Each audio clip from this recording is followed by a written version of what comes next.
El proper diumenge el Badalona torna a tenir una revàlida molt important en el camp del Centenari.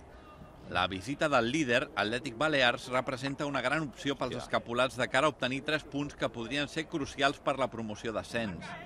Primer perquè seria contra el millor equip de la categoria, però principalment per poder tornar a guanyar com a locals gairebé 3 mesos després.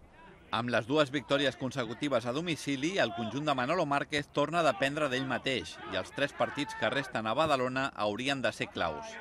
Sí, no, està clar, a casa ens tenim que fer molt forts, ja que estem traient tots els resultats cap endavant a fora camp, però tenim que canviar, posar de la nostra part i intentar veure el partit d'aquesta setmana com una altra final com és avui i la de l'altre dia i seguir sumant fins que puguem arribar a estar amb els 4 primers. L'equip tornarà demà als entrenaments.